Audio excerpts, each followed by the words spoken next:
I feel important with that intro music. I just want you guys to know that. I feel important. I'm so sorry that I'm late.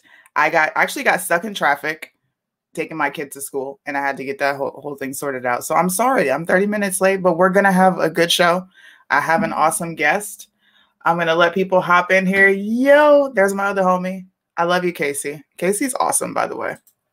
If you haven't, go follow Casey because he puts out a lot of dope information about gun control and everything else. But I have a dope guest. I was actually on his show, I think a few days before I left the US. So I'm like in a ring at an old beat up hotel on my phone on this dude's show. It was a fun show and he's funny. He brings so much energy. That's why I like him so much. He's got a ton of energy. He makes the shows fun. He's smart. And he's also a Black conservative. And that's why this show is even better because we're going to be talking about Black on Black crime and why it's taboo. And if you know me, first of all, let me bring my guest on. Let's welcome Justin Piper. Welcome to the show. Hey, everybody. Justin Piper. How are you doing, Suni? I'm great. Thank you for being a guest, man. Awesome. Awesome. How are you? I'm doing good. I cannot complain. You know, it's not easy being a Black conservative out here in the hood nowadays. You know what I mean? So, you know, I'm surviving. Let's just put it like that. I'm surviving. Awesome. Well, we appreciate you on Primetime Patriots. Thank you for being a guest. Oh, no problem. I'm controversial, but anybody who knows that, who follow me, you know that. The other day, there was a photo that came out that had, you can't tell what her ethnicity is, and it doesn't matter. She doesn't look white. In fact, she has the most ridiculous sign in front of her. I'm going to pull the sign up so you guys can see it. I spent yesterday going ham on this video, on this photo.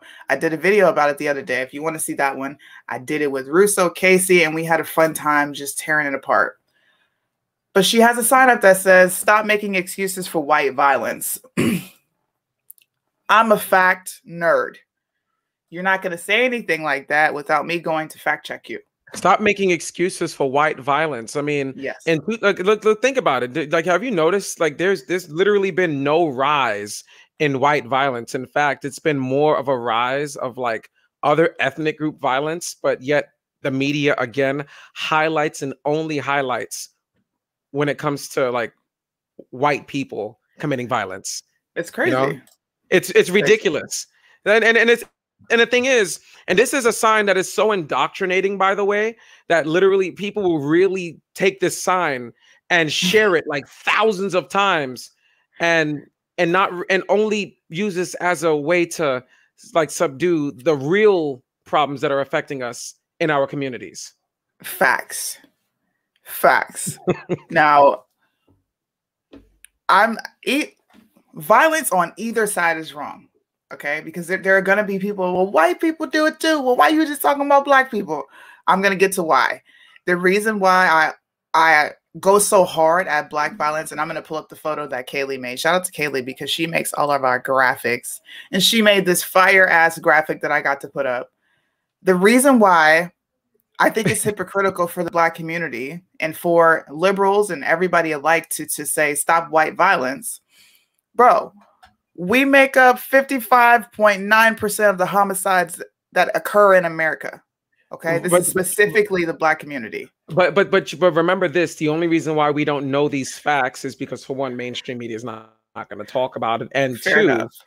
Pictures like we've seen before, like the one that you've just showed, only hides the truth. So, anyway, no, seriously, it's bad. Hey, like no. Hey, Suni, real fast. Have you seen that meme of the elephant? You know, that was like, the elephant that was like behind the camera or whatever, and you literally, and the camera was so small and only showed what was in front of the camera, but the real problem with the elephant. If you get what I'm saying? I remember that. That's exactly what this "stop making excuses for white violence" picture is really portraying right now. Like Facts. it's like a fog screen of what's really happening. Facts, 100%. That's my reasoning for going so hard. We're the minority, and we make up 55.9% of all homicides. Okay, offenders. I'm not talking about victims. I'm talking about offenders. Right. Let me make this clear. Facts are facts, and the facts don't care about your feelings, as Ben Shapiro says. At the end of the day, just because we see these numbers, that doesn't mean. And look, Suni, you will literally hear people be like, "Wait a minute, why are you going to trust those numbers?" Well, because this comes from a reputable source. Like, I mean, you would trust the history books, so why don't you trust the numbers prime time? Hey, as this also came from the CDC, by the way, because liberals love the CDC. So the CDC says the same thing that the FBI says because they all get their information from one source. I don't see white people crying about racism while killing their own people. Okay. When Bob does something wrong and Bob is caught on camera, Bob, John, Jimmy, whatever you want to call him, white people are like, "Yo, you were wrong, dude. Why would you do that?" He's like, and if he got killed by the police, or if one of his brothers, one of his white brothers killed him, he'd be like, "Yo, you were right. Like he deserved every minute of that." We don't have that with the black community. Right. Listen, in fact, it's like when a police, like, let's just give an example of one of the biggest things we suffer with today, like police brutality. Like when it's a white person that gets shot by a cop and dies, it's like, what did he do to get shot?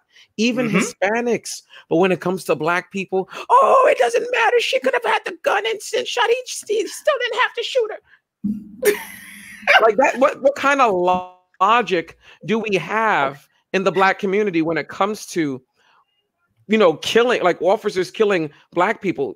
I don't get it. I don't get the logic at all. The evidence is right in front of your face, and you're still gonna side with the person. So here's the question, because this podcast is called Make America Think, and I want people to be actively thinking every time they listen or watch this podcast. Why is black on black crime a taboo subject within the black? It's starting to be somewhat in the white community, but more predominantly in the black community. Why is it such a taboo subject? Hold on. Hey, I can answer that, right?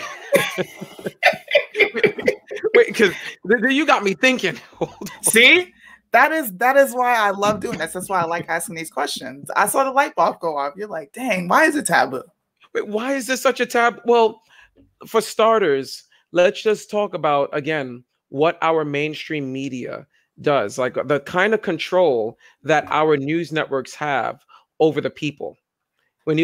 For starters, when you look at CNN, one thing that CNN does intentionally, they have the bright red colors. Like if you look on an advertisement and you see the word free, that's what's going to direct your attention. So CNN has these bright colors. And if you think about it, there's frequencies these news networks have that draws your third eye to that network. So you get what I'm saying? So what happens is CNN will only propagate white people doing this to black people. And when it comes to black violence, they will never mention the race on who killed who. Even if it's black on black, black on Asian, they will never mention a race. So because CNN is so trustable and so believable, it's like when you talk about it, it's like, wait a minute. This is not true. These are lies. It's right in front of our face, But that doesn't answer the question fully, though. It's because there's so much more to this. Right. Here is my reasoning behind why it's such a taboo subject.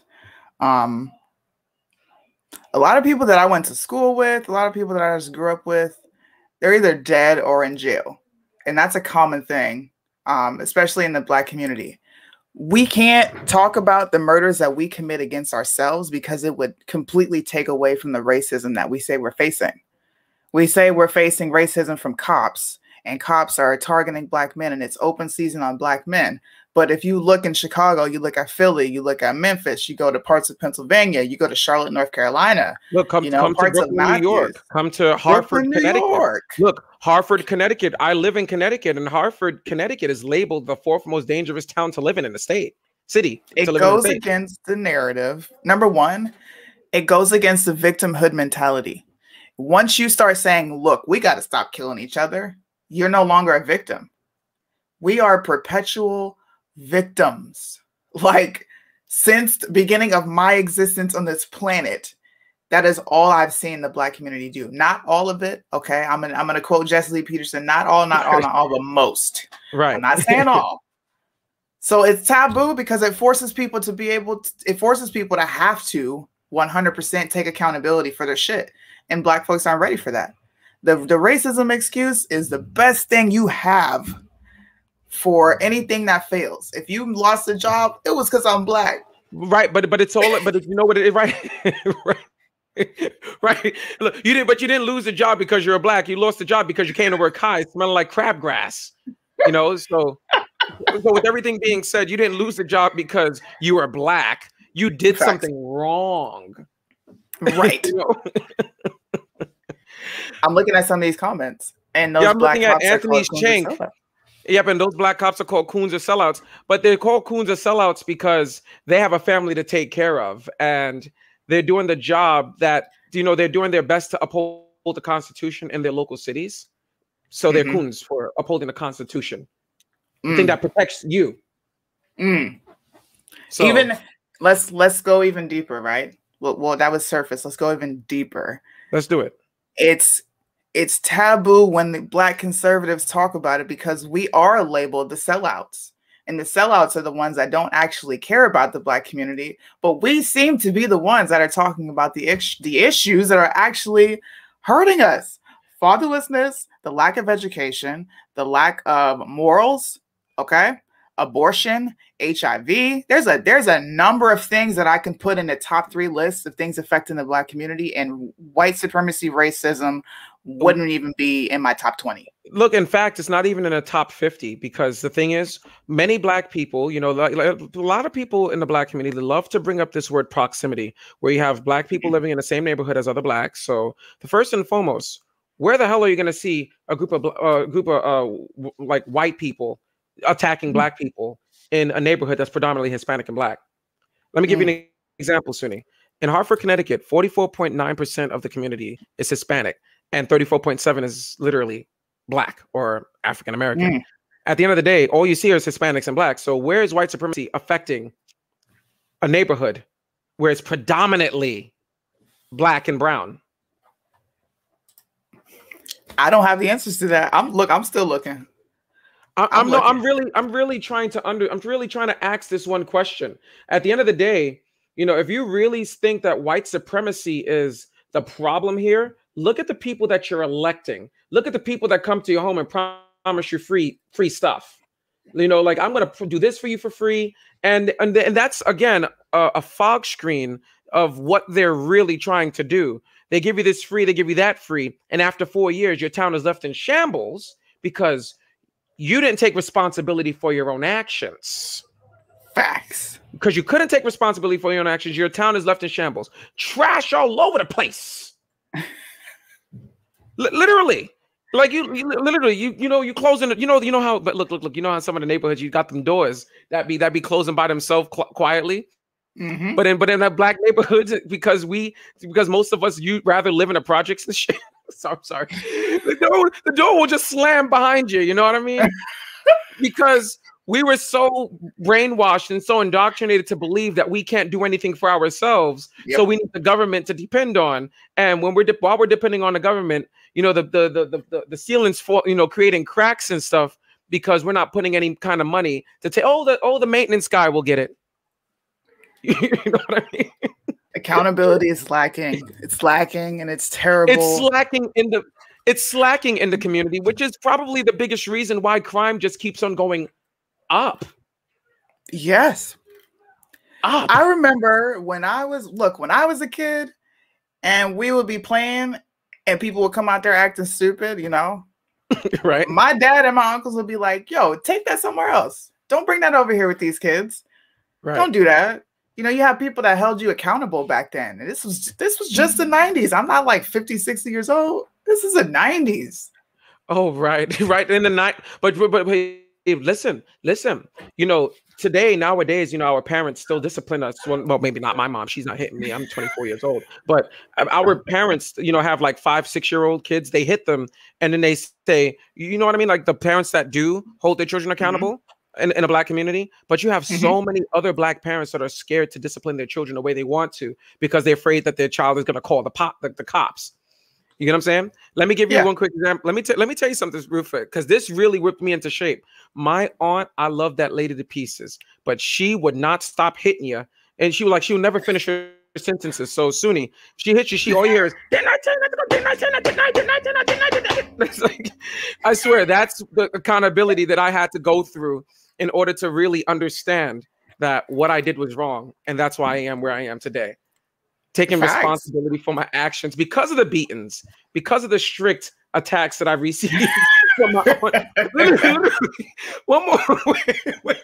Somebody bear with me. I'm so sorry. Literally, I do something wrong. My aunt tells me not to do something and I do it. She's like, come here. And then I'm running. I'm running because I knew what I did was wrong. So anyway. That's why our accountability is wrong, because these liberals say, oh, you shouldn't be hitting your kids because they're not going to learn anything from hitting your kids. Disciplining them that way. Put them in a corner. That's called corporal punishment. I'm telling you, see the kid look. Hold on. You see the kid looking like this in the corner? He's just looking at the wall. You know what I mean? Like, what is that supposed to do? I don't know. I'm a parent, and certain things aren't effective. Like you definitely need you need to get jacked up when you need to get jacked up. Okay, but the kind of jacking up I got, that was a beat down. That wasn't no jack up. That was a beat down. That was some serious. That was some serious beatings. My uncle, one day I did something wrong in the 3rd grade. My uncle, you know, he was my father figure, by the way, because when I was younger, I was adopted, Suni. So, you know, my mom, like, I didn't grow up in a fatherless home, which I'm very blessed. You get what I'm saying? Thank God. But long story short, my uncle was that father figure. He used to call me his son. He used to be like, he'd be like, now, like, I did something wrong in school. He's like, now, son, can you please tell me did your teacher call home talking shit? And I was like, but uncle, I didn't do anything. Listen, he'll hit you. He'll find anything in the room to throw at you. And then he'll hit you when you're walking by, you know? So it's like stuff like that has really whipped me into shape. Look, it did help. It did help because you knew if you did something, I knew if I did something, the neighbor was going to tell on me, the church lady was going to tell on me, and I had to answer to my mom. I knew that. The church lady, I'm telling you, the church lady's going to say something. No,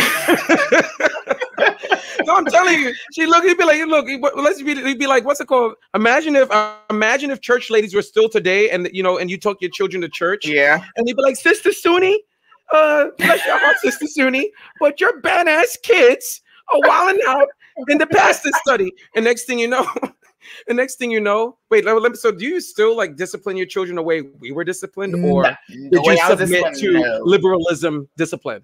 I didn't submit to liberalism discipline. What I did was every child is different and every kid requires something different. And there's levels. If I have to tell you something twice, I'm not going to spank you because I had to tell you to clean up. You know what I'm saying?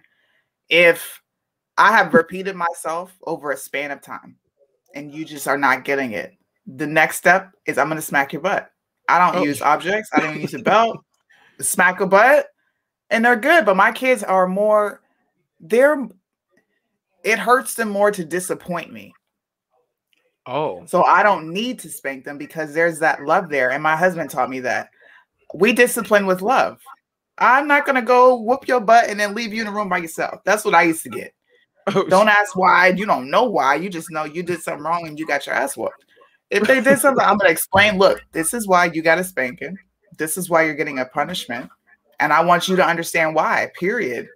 Now, well, you know what? Everything else, I just don't do it. No, let me tell you something. Suni, that's literally the new age way to discipline kids. But back in the day, anytime we knew, we just like, I told you, stupid ass, not to. Listen, I'm telling you, that's how we learn. But you know, kids evolve though. You know, we were millennials back in the day. That's how we just, you know, we got Gen Z kids. So facts. They learn a little different. So they need their ass whooped. They need their ass whooped. Oh, listen, you picked. I'm They telling you, you need a picked the child up, whooping. throw the kid up in the air, throw them around pizza, and slammed him down, like body slammed him. You know, you'd be like this, like, you know what I mean? To that kid, they need a serious ass whipping. You see, like my thing is with these kids going out there with these riots, these Black Lives Matter riots, Suni. These kids seem like these kids must have never had a real ass whooping. Yeah. They've never had any discipline. Any discipline. A lot of these kids might have had fathers too. I'm assuming, you know. Like look at the way these no guidance. That's another contributing factor to Black on Black crime, and that's another reason why it's a taboo subject, because we don't want to acknowledge that mothers are the downfall of the Black community. Now, that's not saying that there's anything like that moms aren't valuable, but when you have an entire generation, several generations of homes headed by Black women, you're looking at the turnout of that. You need a dad because you need that structure, and women don't necessarily provide that structure because we are the softer, more loving sex out of both genders. Right, we're nurturing. I can't raise a man. I cannot teach a man how to be a man. My husband has to do that. Right. I mean, let me just make this very important point for the viewers that are watching. There's a reason why God in the Bible is not mentioned as a woman, you know? In fact, the Bible doesn't really say that God is a man or a woman, but they refer to God as he, because it's been proven in history for like thousands and thousands of years that a manly figure in the lives of many people would listen to a man first rather than a woman. People seek guidance from a masculine figure than someone who has that femininity in them. Well, I don't want to open up another conversation, but you get what I'm saying. You know, so with everything being said, I don't think I would be here, a young man like I am right now, working really hard if I didn't see my uncle and my mother and my aunt go to work every day and instill that kind of discipline on waking up on time and doing what I have to do for myself, if that makes any sense, Suni. You know, like if it was just my mother and everything, I probably would be like, wow, my mom's just doing it. But when I saw my uncle doing it, it was like, wow, I want to be like my uncle when I get older. Facts. I want to be like the person that looks like me, the one that got the hair on the face. You know what I mean? So it's true, because my son's, he said something that it almost made me cry. He was so excited about an airplane that he got. And I said, who got you that? He said, well, Daddy got it for me. I'm like, wow, that's really cool. And he's like, yeah, I want to be like my dad when I grow up. Right. And I was like, wow, I never heard that growing up. Like never. I never heard that I want to be like my dad when I grow up. I didn't have any father figures in my life, just to be real, like just a positive male role model. I didn't have that. A lot of young black men don't have it. That's a good state. You know, that is true, which is another reason why we have 50 cents. You know, 50 cents. Look, 50 Cent. We have Jay-Z. We have Bobby Shmurda. We have that guy that sings the big Mish, Larry Hoover guy, whatever his name is. That these young generational children look at as role models. Then you have LeBron James, and Kobe Bryant, well, rest his soul. But let's talk about LeBron James, who's out there saying black people are scared for their lives. And you have young black men, like, you know, young men ages 12, 13, 14 years old, looking at LeBron James as their role model, saying, yeah, we are scared of the police. We are scared for our lives, because this man that they look up to is saying this. You only see him when he plays basketball, but you don't see him when he's living inside of his home, dealing with his own family.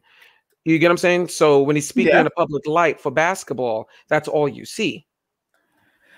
Since you brought that up, I want people to see these are statistics from the FBI from 2019. 2020 is not out yet. It should be out in a few months, or they give the preliminary investigations on what happened within the year. Okay.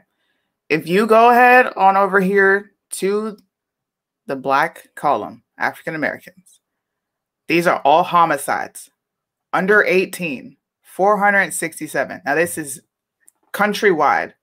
Whew. Under 22, 1,796. 18 and over, 5,541.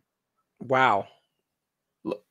If you look at the white, this is why I call you out every single time you use the excuse that white cops are killing you. And when I talk about black on black crime, well, white people do it too. You know what? They're the majority. You expect them to show up like this. You expect them to. Oh, by the way, just notice that, and I'm gonna make this point real clear. Like, if you zoom into where it says race, like, you only literally see white and black or African American, you know. And I think the FBI does this intentionally to show that they're really, you know, like, you get what I'm saying? It's the media is not showing you what you need to know. Like, they literally highlighted black and white and not really Hispanic or non-Hispanic. You know what I mean? Yep. Like, look at it. Like, zoom in. As you see 6,425 blacks and black people in total that have been killed by other black people. While you have white people that don't even kill them. Like, more black people have lost their lives in 2019 than white people, and they make up more 76% of the population. This is why we talk about black on black crime, because that is an epidemic in our community, and it needs to stop. You're already the minority. You're going to completely wipe yourselves out. Last weekend, 10 people were shot in Chicago, 4 murdered. The weekend before that, 4 murdered, 6 possibly dead. So that's a total of 10 people, almost 20-something people in 2 weeks. In just one area, though, you know, like first and foremost, the crime rate in Chicago has been bad for a long time. I'm surprised. Like, people, this is Sunni. I don't know if you play video games, but black people must just be spawning out of midair over there, because the population seems not go anywhere. You know what I mean? I don't know, man. It's scary. It is scary, and these numbers are scary. And I mean, like, if you really look at it, 39.6% of the population is, you know, is like literally black people killing black people, and white people is only 29% of the population. And mind you, again, they have a higher number of amount of people, but less. Anyway, this is, I think, you know what it is? I think it's a taboo. And now that I'm looking at these numbers right here, like we talked about earlier, because all CNN does is sensationalize white people killing black people. But the media has taken away the sensation of anybody killing anybody. It's all about white. It's all about white people. Like, remember the story of the Asians, where, like, they used to, but I think it was in Atlanta, where the Asians were killed by this white man, and that's all they highlighted. But they did not highlight like 14 plus stories of blacks in New York City and in Maryland and these other places of black people harming and destroying the Asian community. You said it. You said it. And Kamala Harris did a whole press conference. We need to stand in solidarity with our Asian American fellow. Shut your ass up. Mind you, she literally took off her black race outfit and put on her Asian American her Asian American race outfit on. Mind you, she even put the chinky eyes on there too, you know, her to basically try to communicate with them better. Look, and when I say Kamala's not the first African American female VP. That's taboo as well. Why are you trying to take something away from us?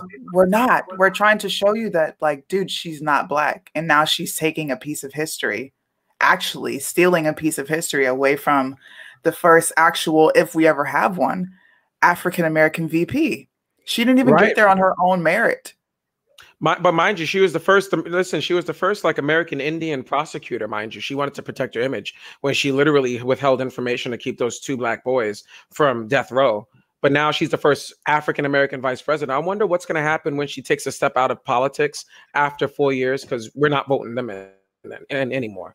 And and she'll literally become a prosecutor again. Next thing you know, she's the first Russian. You get what I'm saying? She becomes a Russian.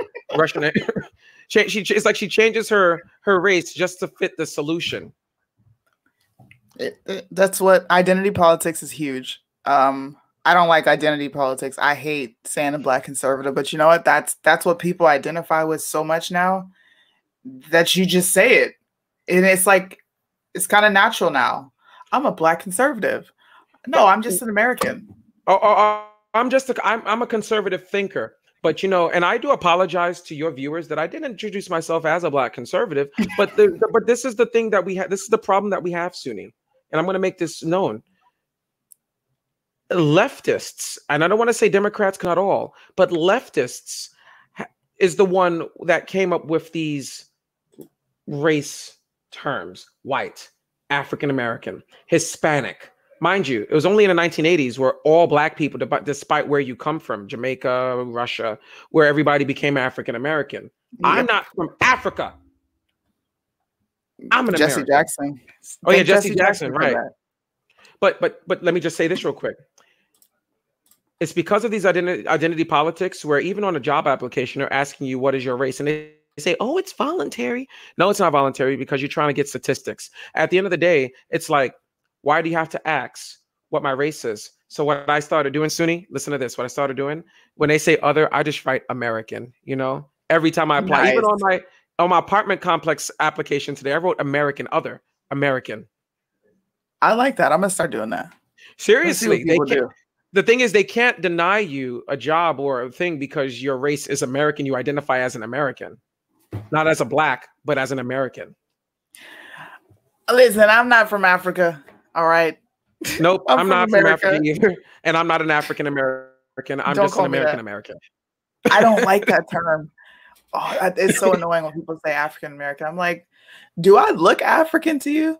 Listen, I was told that I have Western features. I don't look African American. I look like I have Western features. I've never heard that a day in my life, but I think it was an insult. Because, you know, anytime black folks say Western, they're implying white supremacy. So I think low key, they're like, you're not even black. Western features. Talk to me. What does that mean? Listen, these are made up definitions, man. I don't know. I'm still trying to figure it out. I mean, you can't keep up with the terminology. By the way, I just want to say this. Suni, because I just want to make this clear. Like there are white people that come from Africa that migrate to America, but they're not called African Americans. They're just called white. Wow. I learned something new today because I didn't know that. That is true. Like the thing is, they're considered white. You know, like when you look at them, it's like, oh, that white man right there. I'm not white. I'm African American. And then they get laughed at.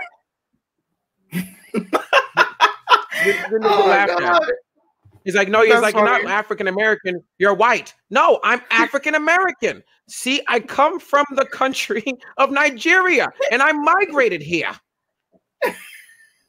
or South Africa, rather, where more the primarily white Africans are, you know. But anyway, that's the problem with these. That's the problem with these race, what you call them, these terminologies. It's very racist. It's like I call it institutionalized racism, where it's in our institutions, where you have to be addressed as a black man, where you have to be addressed as a white man.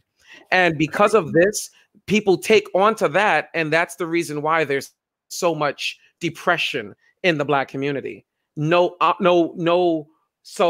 responsibility, nothing taken for ourselves because we're told that we're not to blame for the reason why there's so much crime in our community. It's like we're not responsible for our choices. It's because the white man impoverished our communities, when in fact we have the mind to just get up and do, but we believe the white liberal because he's on TV. See? And Don Lemon, which is married to a white liberal. But anyway, you just brought it home for us. I think this is the best way to end this show specifically because Malcolm X is my favorite person on the planet. Okay, he's not on the planet anymore, but he is still very much so a part of culture, American culture, everything, because his ideals were way before his time. Right. way before his time. He's a visionary. He called out the media before media was really ever, quote unquote, a problem.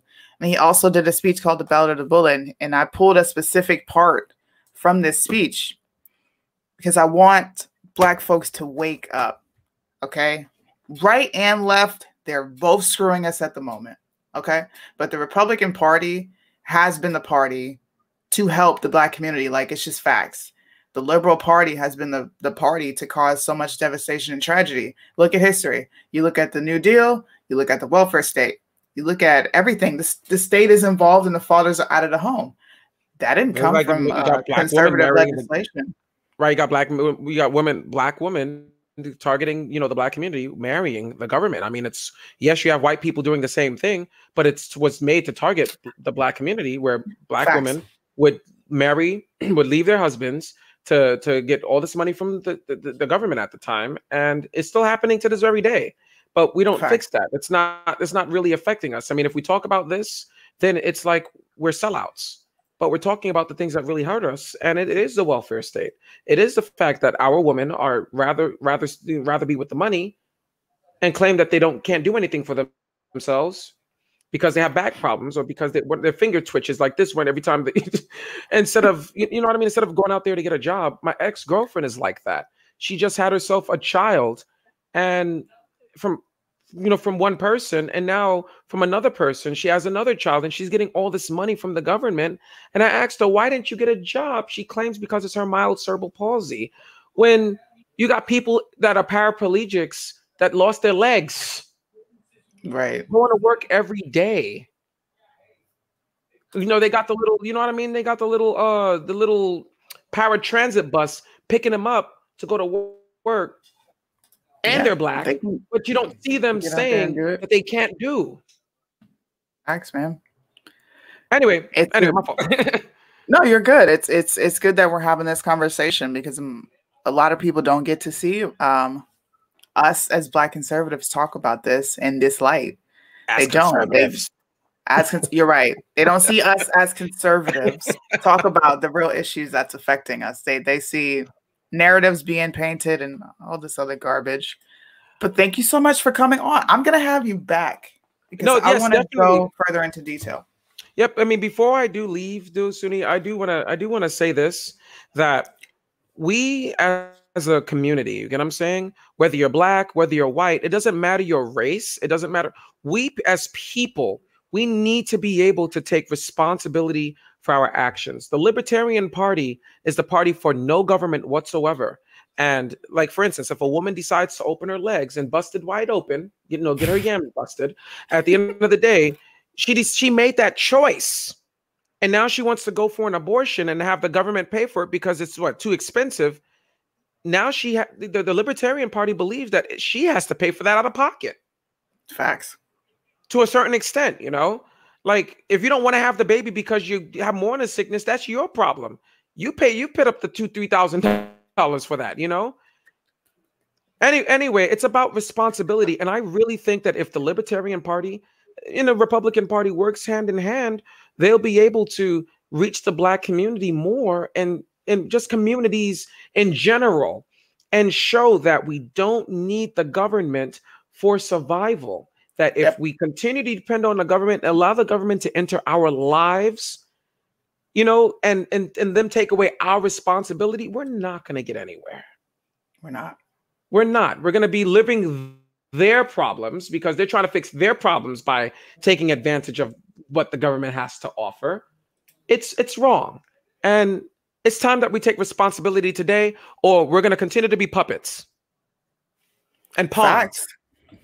We have to be responsible for ourselves. That's what God gave us the 10 Commandments for self-responsibility.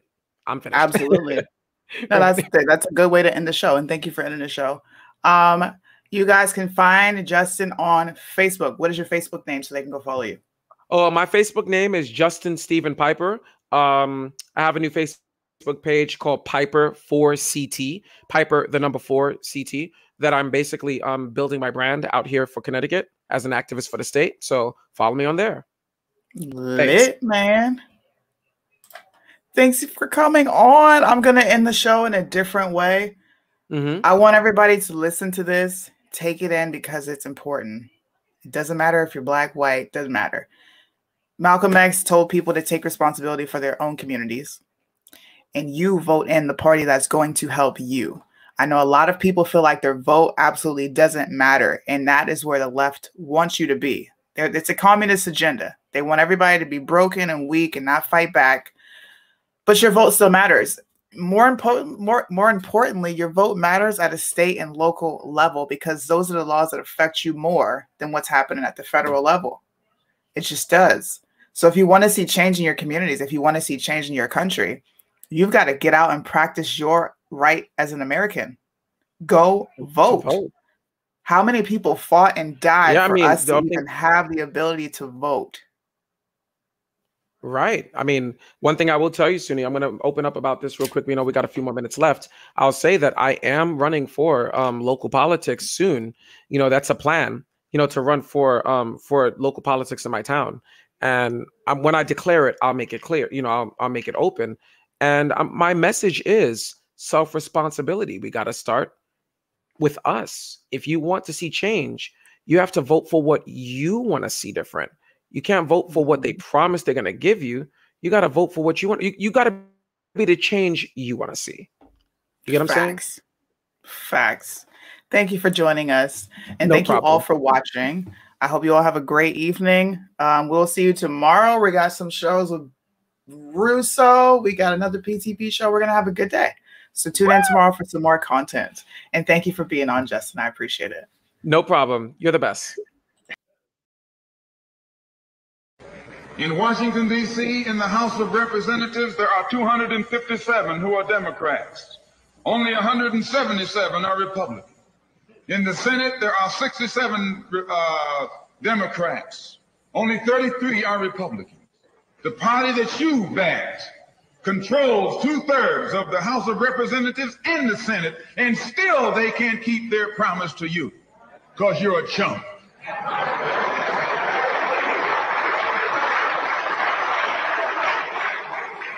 Anytime you throw your weight behind a political party that controls 2/3 of the government and that party can't keep the promise that it made to you during election time, and you're dumb enough to walk around continuing to identify yourself with that party, you're not only a chump, but you're a traitor to your race.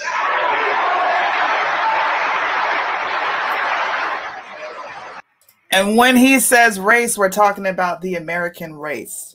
You need to get out there and vote exactly for what you want to see in your communities. If you're not going to practice that, then you don't have anything else as an American. Get out and vote. 22 is coming up. 24 is right after that. You saw how fast 4 years went by. It's miserable. We're going to have Kamala Harris as a president. Just go ahead and accept that we are. 25th Amendment is coming. But your vote is vital and it's needed. Participation is needed. So thank you all for joining us. I'm out.